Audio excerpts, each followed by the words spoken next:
Butch Cassidy is one of the most legendary outlaws of the Old West, known for his daring train robberies, quick wit, and the infamous Wild Bunch Gang. But what if the legendary bandit once considered laying down his guns and surrendering? It may sound unbelievable, but history holds some surprising twists. Did Butch Cassidy really try to strike a deal to escape the life of an outlaw? Stick around as we dive into this lesser-known chapter of Cassidy's life, separating fact from fiction.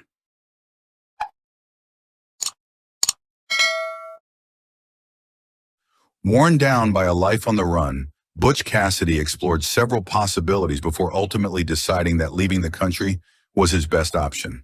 Instead of continuing his outlaw ways, he, along with the Sundance Kid and Etta Place, sought a fresh start in Argentina in the early 1900s. But before making that dramatic move, did Cassidy actually consider turning himself in and seeking amnesty? The historical record suggests he may have. Another claim goes even further. Some say Cassidy attempted to strike a deal with the Union Pacific Railroad, offering to abandon his train robbing career in exchange for legitimate employment as an express guard. However, the reliability of that particular story is questionable.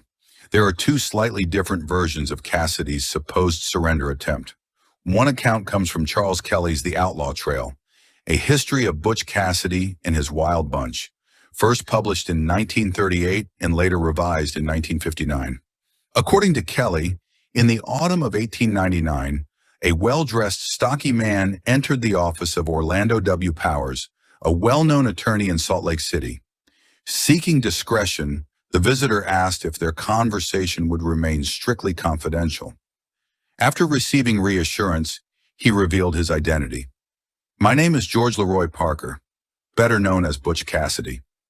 He then explained that he was ready to leave his life as an outlaw behind.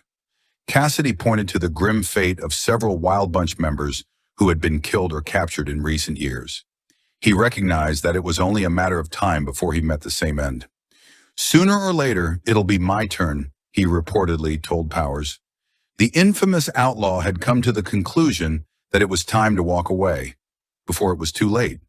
While this story is compelling, historians continue to debate its authenticity. Some believe it aligns with Cassidy's well-documented reputation as a charismatic, intelligent outlaw who preferred strategy over violence.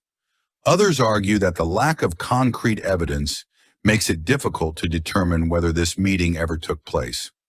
Regardless of whether Cassidy truly attempted to negotiate his surrender, his eventual escape to South America suggests that he knew his days in the West were numbered. The idea of Butch Cassidy trying to go straight adds yet another fascinating layer to his already legendary story. It's no surprise that Butch Cassidy was looking for a way out. He wasn't a typical outlaw by any stretch. Unlike many of his contemporaries, he didn't fit the image of a hardened criminal. In fact, his personality closely resembled the charismatic, quick-witted character played by Paul Newman in the 1969 film Butch Cassidy and the Sundance Kid. For once, Hollywood may have captured the essence of a real historical figure. Butch was known for his humor, charm, and even moments of self-deprecation, qualities that seemed unusual for a fugitive at the turn of the century. He wasn't the kind of outlaw who thrived in isolation or enjoyed living in the shadows. He valued friendships and often surrounded himself with respectable, law-abiding people.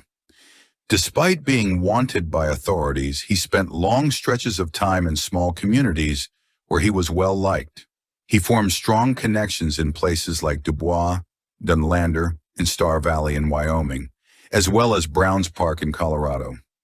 Later, after fleeing the United States, he built a life in Cholula, Argentina, where he once again integrated into the local community. Before walking into Orlando Powers' office in 1899, Butch and the lawman had never met in person. However, they had a previous business connection. In 1896, Butch's close friend Matt Warner, along with two others, Dave Wall and E.B. Coleman, was arrested for the murder of two men in a dispute over a mining claim near Vernal, Utah. Warner and Wall lacked the funds for legal representation, so Butch arranged for their defense through his Wyoming attorney, Douglas Preston. He secured the services of Powers and his partner, D.N. Stroup. The source of the legal fees remains debated. One version of the story suggests Butch financed the defense by robbing a bank in Montpelier, Idaho. However, Powers later denied this claim, insisting he was paid by relatives of E.B. Coleman. During their meeting, Powers listened as Butch Cassidy made his case. The outlaw argued that he wasn't as bad as his reputation suggested. He claimed he had never taken a life and that his crimes had been directed solely at banks and railroads, never individuals. When Butch finished speaking, Powers looked at him and simply asked, "What do you want me to do?"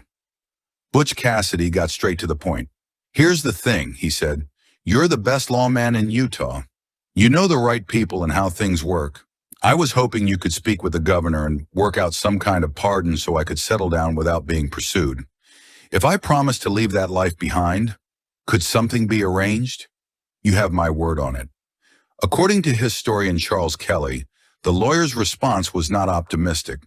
Powers acknowledged that he sympathized with Butch's situation, but there were legal complications. The governor of Utah, Heber M. Wells, only had the authority to pardon crimes committed within the state. Since Butch had not been convicted of any offenses in Utah, there was no official record to clear. While he was suspected of robbing the Pleasant Valley Coal Company payroll in Castlegate in 1897, he had never stood trial for it. If he admitted guilt or was convicted, then a pardon could apply, but only within Utah. It would not prevent legal action for crimes in other states. Powers was direct in his advice.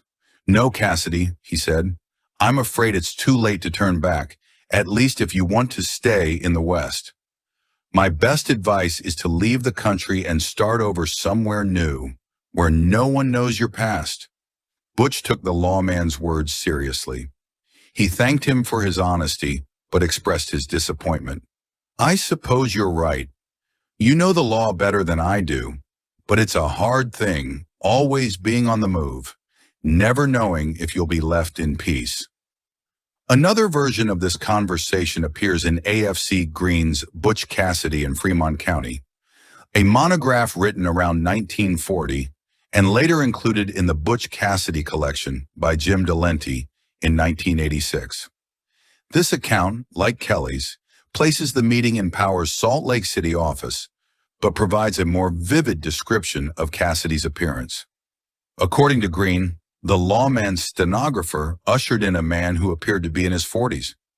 His face, weathered from years spent outdoors, showed signs of a rough life.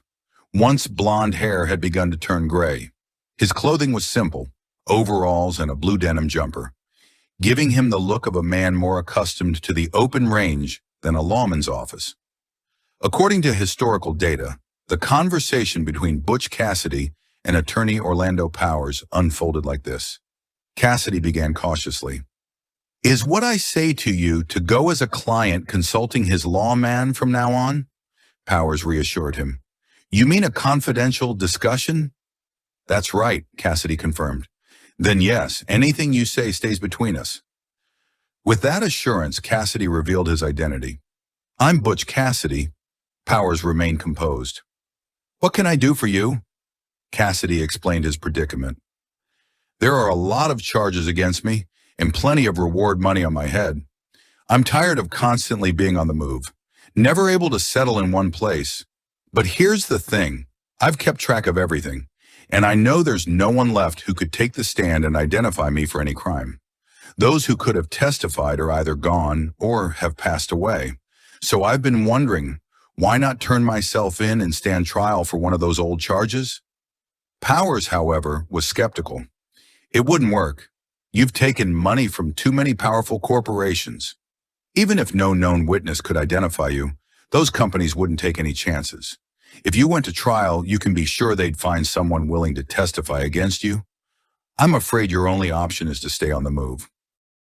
Despite minor variations, this account aligns closely with the version recorded by Charles Kelly. Both historians captured the same general exchange, and had they paraphrased instead of quoting directly, the slight differences might have gone unnoticed.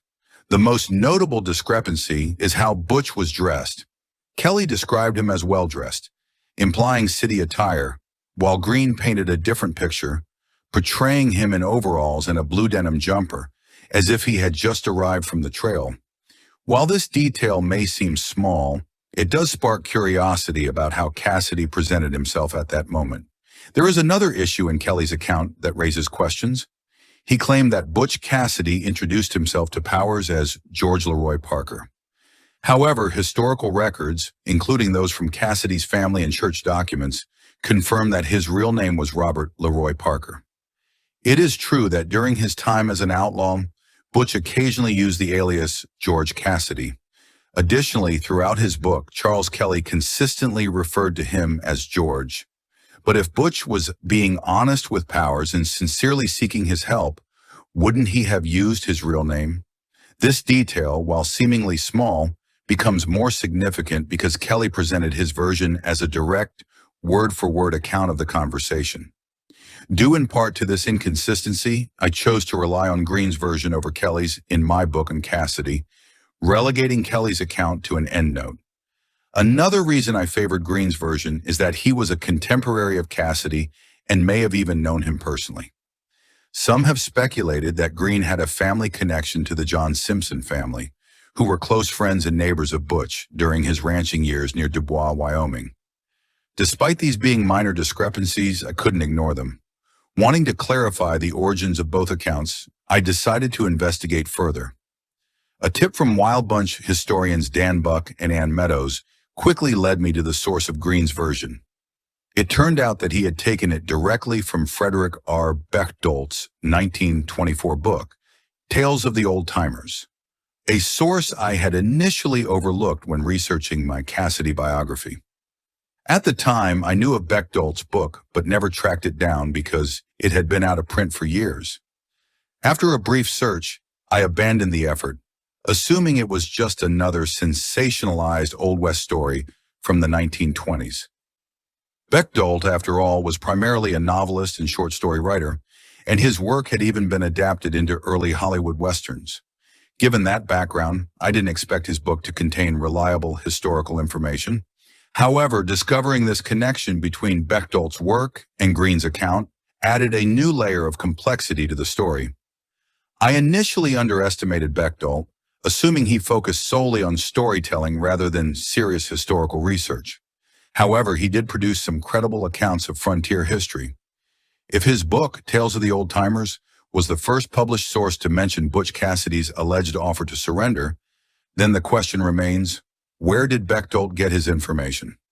His book primarily covered figures from the southwestern frontier, dedicating only a single chapter to Butch Cassidy. Like Charles Kelly and A.F.C. Green, Bechtold did not include footnotes or detailed citations. However, he did provide a brief acknowledgement section. Among those he credited with connections to Cassidy were W.A. Richards, who served as Wyoming's governor during part of Butch's outlaw years, Will Simpson, the prosecutor in Butch's 1894 trial, and James Simpson, Will Simpson's son. While Governor Richards and Will Simpson may have had knowledge of Cassidy's activities, neither of them was present during the alleged meeting with Powers. They were also not directly involved in that particular event. So could Bechtold himself have been a reliable source?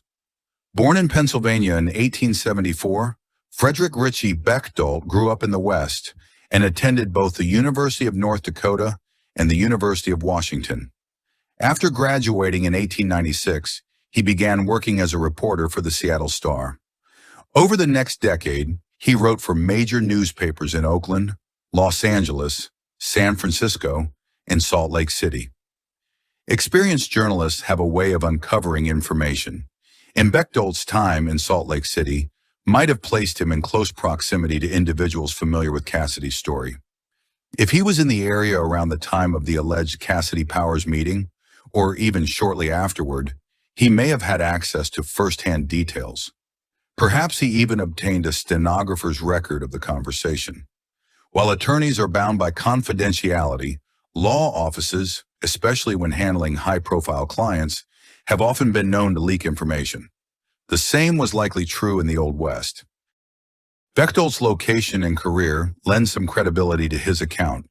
But what about Charles Kelly's version? Though Kelly was not present at the time of the Cassidy-Powers meeting, he did spend many years in Salt Lake City. After his military discharge in 1919, he married and settled there. However, his primary focus at the time was music. He played both the violin and cornet. It wasn't until nearly a decade later that he began writing, and another 20 years would pass before he published The Outlaw Trail. It is entirely possible that Charles Kelly simply reworked Bechtoldt's version of events.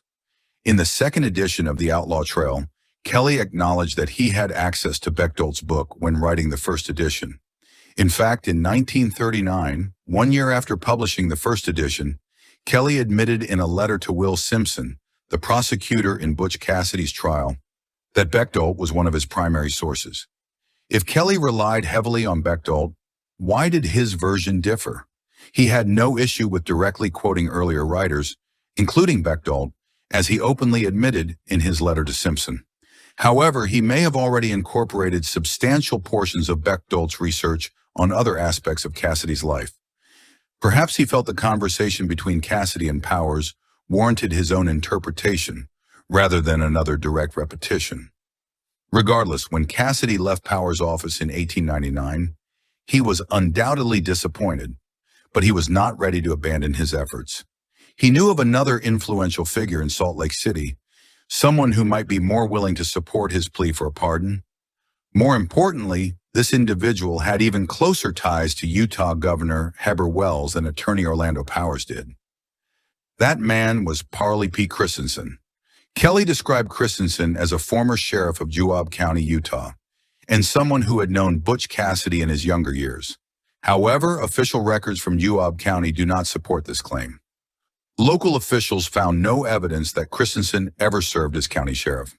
They did find records of a Parley P. Christensen, who was appointed town marshal of Nephi, the county seat, but that appointment did not occur until 1914, long after Cassidy's meeting with Powers.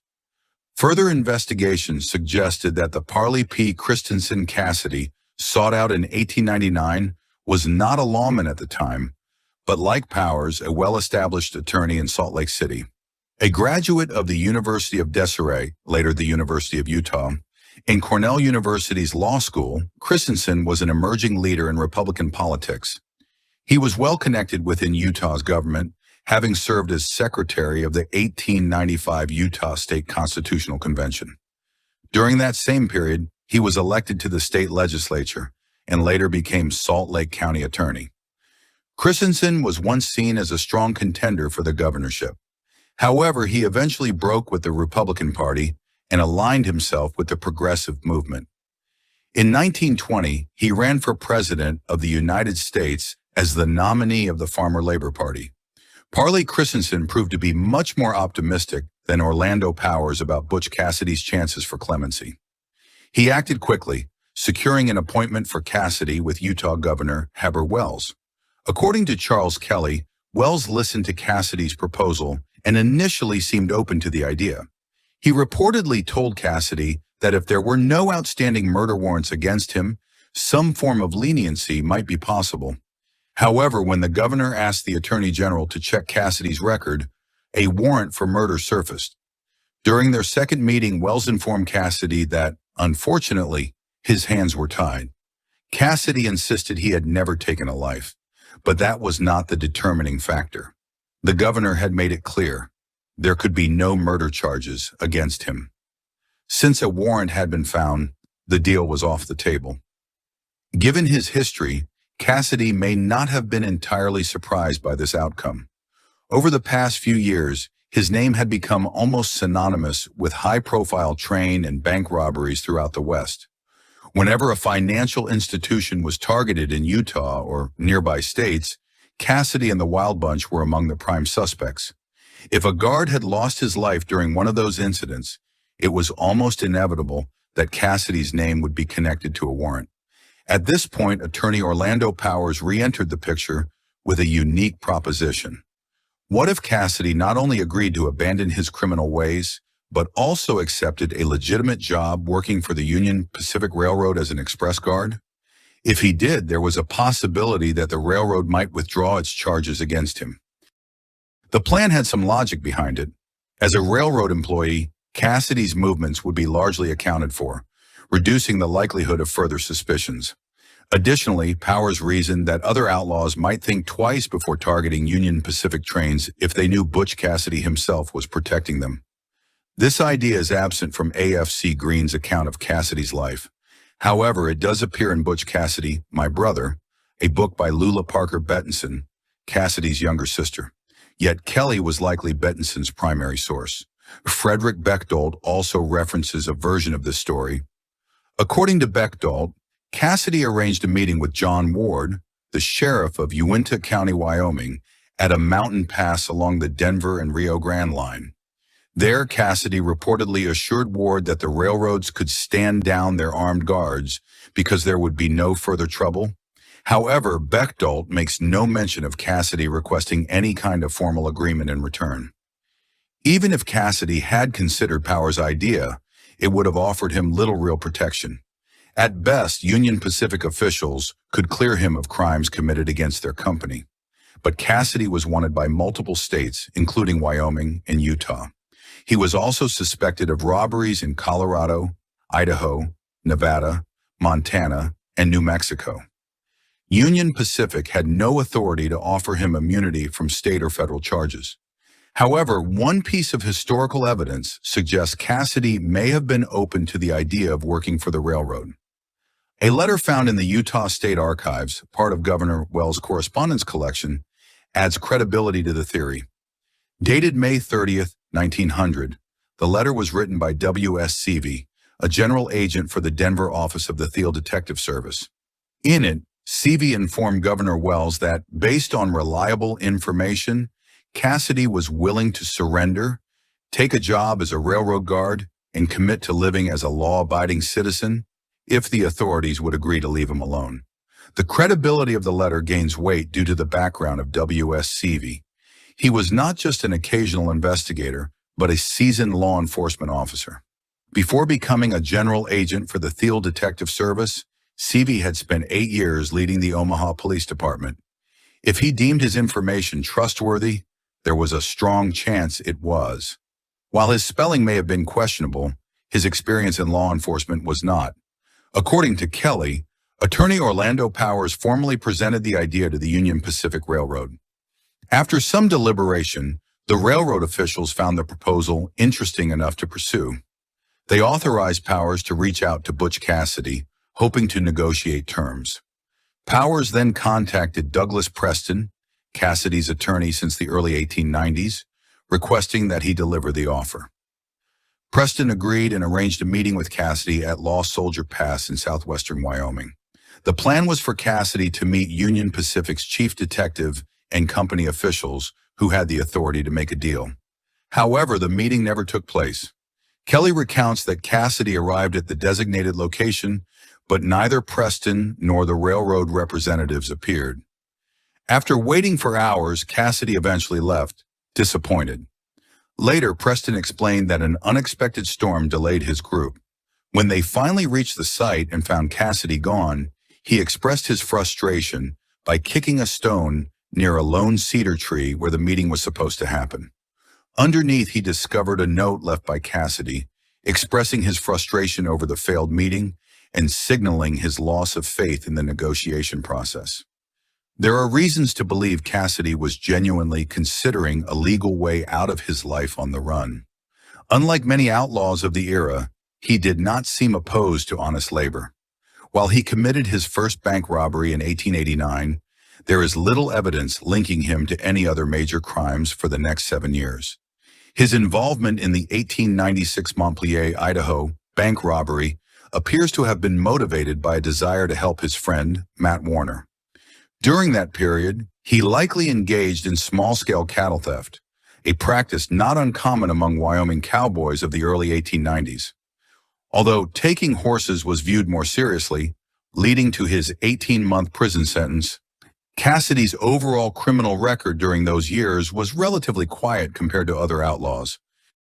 From the mid to late 1890s, Cassidy's reputation as a leader of the Wild Bunch grew, but by the fall of 1899, he was once again working an honest job.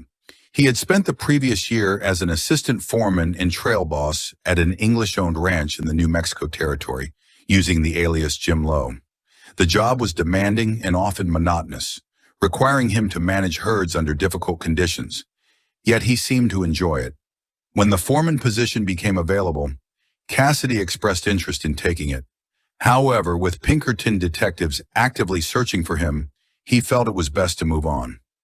Years later, the ranch owner, William French, spoke highly of Cassidy, recalling him as a responsible and capable employee. Based on his work history, it is plausible that Cassidy could have transitioned into a role as an express guard for the Union Pacific. However, the likelihood of the railroad actually hiring him remains uncertain.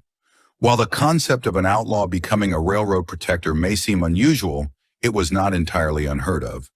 Glenn Larson, a Hollywood producer known for the 1970s television series Alias Smith and Jones, claimed to have drawn inspiration for his show from a similar historical arrangement mentioned in Pinkerton agency records. Additionally, Butch's sister, Lula Parker Bettinson, and her co-author, Dora Flack, insisted that while the idea seemed improbable, it was indeed a plan that law enforcement officials at the time seriously considered. From the perspective of the Union Pacific Railroad, such an arrangement would have likely been unthinkable. The company's board of directors had invested a staggering $110 million to acquire the railroad in 1893, handing over the responsibility of protecting valuable shipments, including gold bullion, coins, and paper currency, to a known outlaw would have been a difficult decision to justify. Their primary concern would have been security, and placing Cassidy in such a role could have been perceived as a major risk. Furthermore, E.H. Harriman, the president and a significant shareholder in the Union Pacific, was known for his practical approach to solving problems. He did not favor making deals with outlaws, but instead focused on direct action to address crime. In response to a series of train robberies the previous year, Harriman had implemented a strategy of positioning modified baggage cars, known as posse cars, at key points along the rail line.